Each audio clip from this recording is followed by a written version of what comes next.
Hello, everyone. Welcome to week 2 of EEX 3601.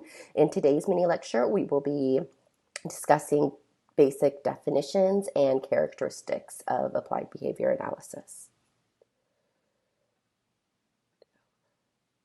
Now, by completing all the asynchronous activities outlined on our Canvas site, as well as attending our Thursday class meeting, I hope to achieve the following 3 objectives.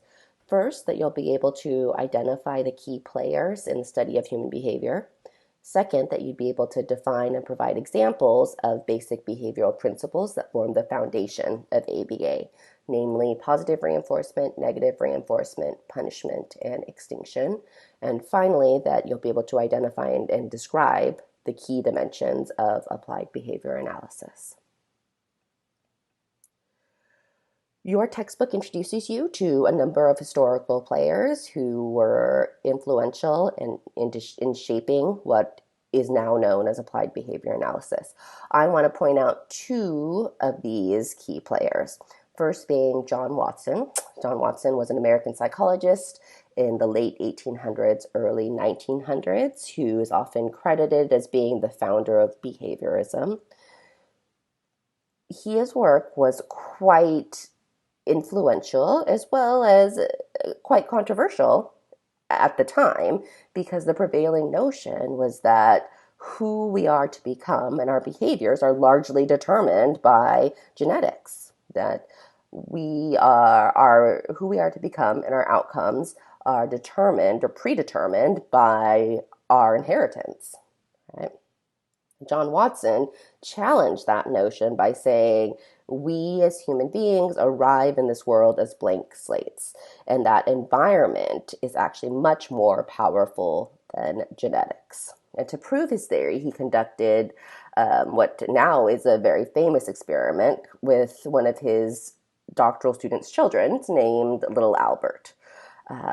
So what they did with Little Albert was they would bring him into the lab and allow him to play. And as he was playing, they would bring in different animals to record his reaction. Now, in the most famous iteration of this experiment, they brought in a little white rabbit. Now, initially, little Albert showed very little fear of this rabbit.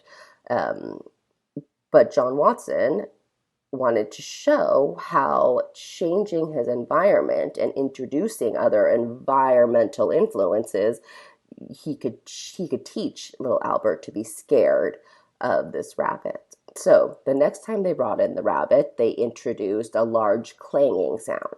Now, little Albert was an infant, and most infants are scared or fearful of loud sounds, and that was the case with little Albert. So they would bring in the rabbit, immediately pair it with a big clanging sound, and little Albert would become frightened. Now, they did this systematically for a number of times. So they bring Albert into the lab, they would bring in the rabbit, and at the same time, a loud clanging sound. Now, eventually, the next time little Albert was shown the rabbit, even though it wasn't paired with the clanging sound anymore, little Albert would show fear from just being exposed to the rabbit by itself, right? And this, to John Watson and his colleagues, was a successful experiment. They were able to show that fears are not inherited, that fears can be learned depending on your experiences with the rabbit, right? And this is the start of behaviorism. The next key player is B.F. Skinner. He is credited as the father of behavior analysis, in particular radical behaviorism. His work looked at consequences that follow the behavior, and depending on the consequences that are applied, you can predict whether behaviors will be likely to happen again in the future or if they're likely to decrease. And that's all depending on the environmental consequences that are introduced following the behavior. So let's talk a little bit more about the operant conditioning principles that B.F. Skinner worked on. So his principles were largely drawn from 3 components. So he said that behaviors are shaped by what comes before the behavior or the antecedent versus what comes after the behavior or the consequences. And they're all related, they're interdependent. Okay, so as an example, when presented with an antecedent of a phone ringing, right, the phone ringing signals to you that a behavior should occur. Right? When a phone rings, the behavior usually engaged in is answering the phone and saying hello. Right? Now, depending on what happens after the behavior, that will determine whether or not you will be likely to engage that behavior in the future when presented that antecedent. Right? So the antecedent is the phone rings. The behavior is you answer it and say hello. Now, the consequence is you talk to a friend. Right? Assuming that that is a preferred consequence and you enjoy talking with your friend, the next time the phone rings, right, you're more likely to answer it and say hello. Right? Now let's choose another example here. So a teacher is introducing letter identification. So the antecedent that signals to the students that they need to engage in a behavior is she asks them a question. She holds up a letter and says, "What letter is this?" The behavior that elicits is the student saying it's the letter A. Yeah. The consequence for engaging that behavior is the teacher says, "Good job." Okay. Right. Now, depending on what those consequences are, they can either increase the likelihood behaviors will happen again or decrease the likelihood that behaviors will happen again. So let's discuss the basic behavioral principles of positive reinforcement, negative reinforcement, punishment, and extinction. First, let's talk about consequences that increase the likelihood that behaviors will happen again, right? So these are positive reinforcement as well as negative reinforcement. Now, whenever you hear the word reinforcement or see the word reinforcement, I want you to think it increases behavior, right? A lot of people get confused with the term negative reinforcement. They assume because of the word negative that it's a bad thing, right? I want you to stay away from giving it like positive attributes or negative attributes, right? But what that simply means is reinforcement increases the likelihood that a behavior will happen again in the future. Let's talk about each of these. Positive reinforcement occurs when the consequence that is contingent upon the behavior is added and it increases the likelihood that behavior will happen again. All right. So common examples of consequences that oftentimes are associated with positive reinforcement is praise, right? Or receiving something pleasurable like a token, right? Or extra time doing a preferred activity. Oftentimes, these are viewed as positive reinforcements because it's a consequence that is added to the situation contingent upon a behavior that is intended to increase the likelihood that behavior will happen again, or at least maintain the likelihood that behavior will happen. All right. Let's talk about some specific examples here using our three-term contingency. All right. So the antecedent stimulus is you're walking down the hallway, you see a classmate in the hall, right? The behavior you engage in is you say hello to your classmate, and the natural consequence that is contingent upon that behavior is the classmate says hello back. Now, assuming that that consequence is something that is preferable, right? Something that is enjoyable, that you like, the next time you are in the situation where you're in the hallway and you see a classmate, if positive reinforcement has occurred, the next time you see them in the hall, you're going to say hello again, right? And the likelihood is the consequence will be the classmate says hello, right? And the cycle continues. Okay. The next example is actually one taken from when my daughter was quite little. She was about 6 months old. We were visiting family in France over the holidays, and it was a big holiday party, and everyone was seated at the table, and I had just changed her, and I carried her in to the room, and she sees the room of people, and she makes this kind of squishy face, and consequences, everyone laughs, right? The next time she enters the room and sees a bunch of adults, she makes that same face again, and the adults laugh, right? So her behavior of making the funny face was being positively reinforced by adults laughing. Now let's talk about negative reinforcement. Again, we hear that term reinforcement again, so you should automatically think that it increases future behavior. All right. But the consequence, as opposed to being added, like in positive reinforcement, the consequence is something that is taken away, right? But the result is that it increases the likelihood that behavior will happen again. All right. So oftentimes the consequence that is being taken away is something that is aversive, right? So it could be taking away the number of chores you ask your children to do, right? It could be letting someone take a break from a really hard activity, right? It could be alleviating or mitigating pain or hunger, right? Some natural feeling, right? Or it could be removing an obnoxious sound. Let's put this into our three-term contingency. All right. So in a lot of our cars now, there is a seatbelt warning sound. So you get into your car, you turn it on, and you hear this bing, bing, bing, bing, bing sound, and that sound continues until you click on your seatbelt, right? This is a natural example of negative reinforcement, right? The stimulus is you hear this aversive binging sound. Once you put on your seatbelt, the sound is removed, okay? Now, the end result is, if this is truly negative reinforcement, the next time you're in the situation where you turn on the car, you hear the sound, you put on your seatbelt, right? So it increases your seatbelt wearing behavior. And what is explaining that behavior is that it is effective in removing or taking away an obnoxious consequence.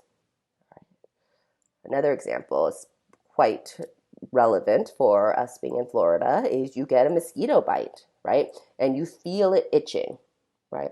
The behavior that you engage in following that antecedent is that you scratch it, right?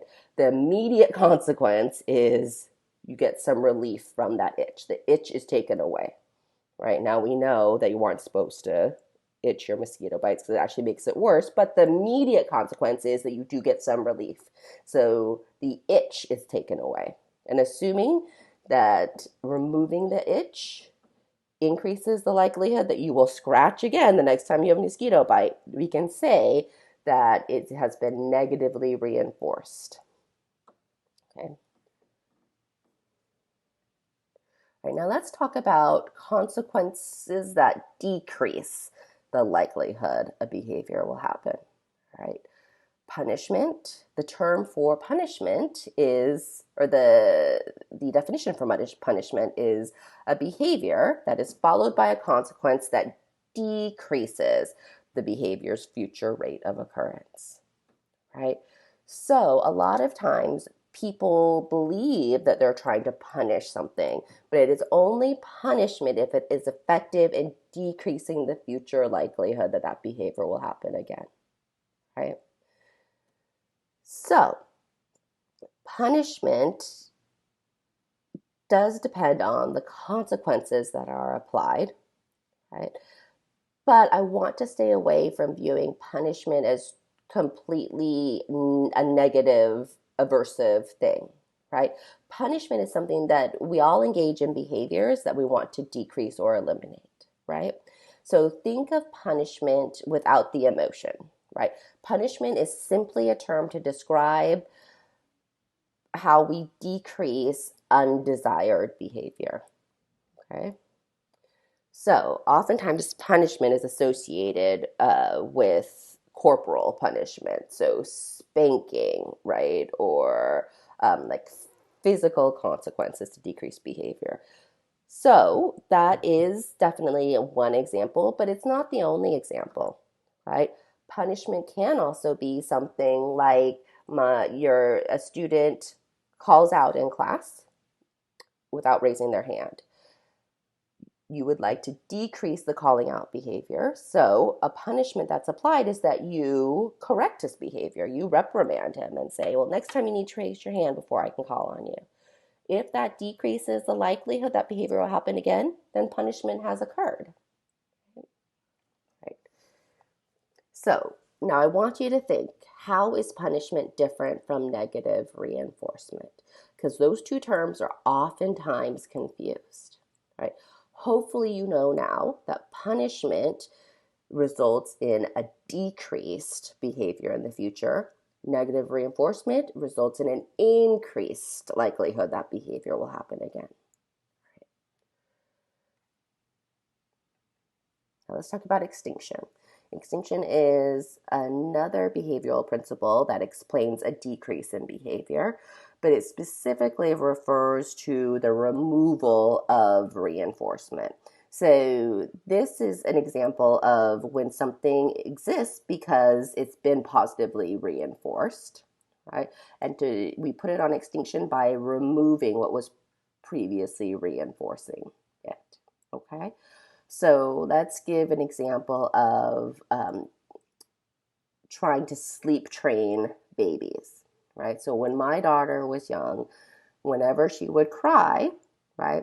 So the behavior is crying. When she would cry, the consequence was I would go over and check on her and pick her up, right? Now, eventually, we wanted to get to a point, especially at night, where she would sleep through the night. So we wanted to put her crying on extinction, which means that I'm going to remove or take away what was previously reinforcing the situation. Okay. So when she cried, I no longer picked her up. Okay. So essentially I ignored it. The idea being that if I could put this on extinction, that I would decrease her behavior of crying at night to the point where it would be extinguished and she would no longer cry in the middle of the night for me. Okay.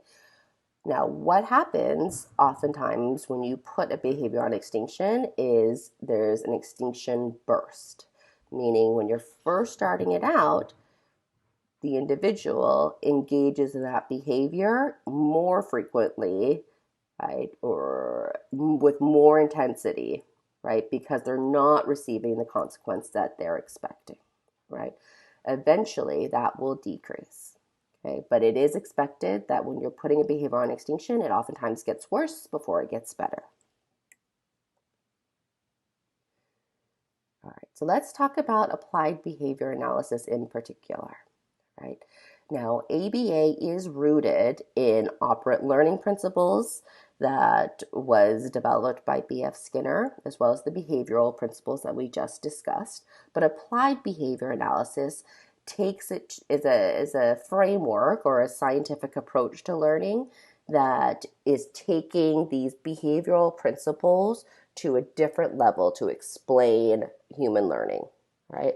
So this is one of my favorite definitions of ABA. It says ABA is a science in which procedures are derived from principles of behavior. They are systematically applied to improve socially significant behavior to a meaningful degree and demonstrate experimentally that the procedures employed were responsible for the improvement in behavior. All right. So I underlined some key terms here. First, that it's a science, that people have done research on this to show that when these behavioral principles are applied, that it results consistently in changes in behavior. Okay. It is systematic in that when and only when these principles are applied, do we actually see these behaviors? And socially significant is another really key term and a key concept in applied behavior analysis, meaning yes, we know how these principles can change behavior, but we're going to only apply these behavioral principles to behaviors that matter in terms of if we teach these skills or if we decrease certain skills, that it will actually make improvements in that individual's life. Okay.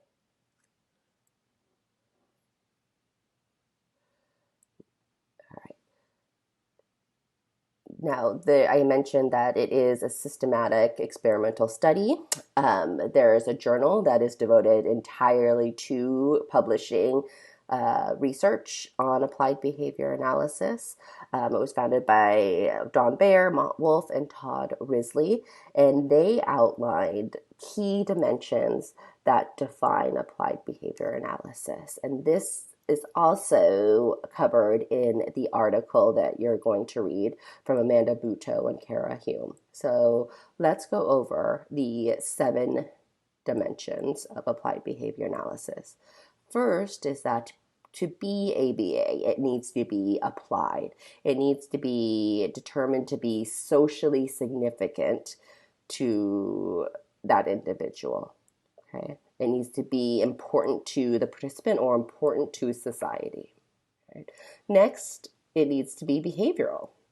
It must be something that, based on our data, it needs to show increase, improvement, or decrease. Right? It needs to be measurable, and it needs to be something that can be measured in what we call natural settings. So out in the community, out in classrooms, all right? And when change is observed, we want to make sure that we are confident that the change that we're seeing is the behavior of the individual, not because we're measuring the behavior differently as observers. Okay, so the change needs to actually demonstrate real change in that individual's behavior, not just an effect of our measurement system. Next is analytic. So we need to be able to demonstrate that there is what we call a functional relationship between what we're doing, right, the strategies we're using, and the changes in behavior that we're seeing. Okay, so if we're using a strategy to increase the amount of time someone spends studying, right, we want to make sure that it is due to the strategies we're using as opposed to what we call confounding or external variables that we're not accounting for, right? We should need to be able to demonstrate what we call instructional control, that we, by controlling our environment, can control whether that behavior will occur or not occur, right? Technological refers to being able to describe our instruction or our strategies in a way that can be reproduced, right? So we want to make sure that all procedures are identified and precisely described. Right? We want to make sure it's conceptually systematic, right? So we want to make sure that we are using in our procedures terms that are relevant and refer to relevant principles of behaviorism. Okay. We also need to make sure that it is effective. Right? We want to have strategies that improve the behavior to a practical degree, right? So oftentimes we might be able to say, well, Joey, we were able to teach Joey to improve his math facts, right? So he's able to do his multiplication and division math facts, and he improved his accuracy. But it needs to be to a practical degree, right? Just being able to go from saying 10 math facts in 10 seconds to 12 math facts, right, is not necessarily practical unless that student can actually use it in real life, right? Okay, so again, we're pointing to the importance of having social significance.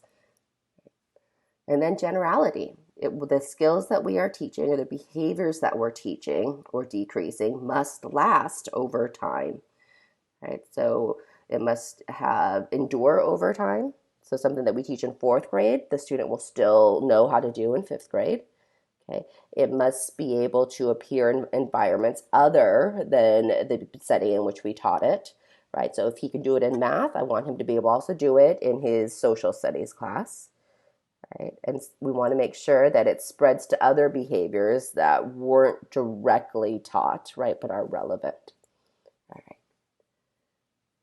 So that concludes my mini lecture on the foundations of applied behavior analysis. All right, thanks all. See you on Thursday.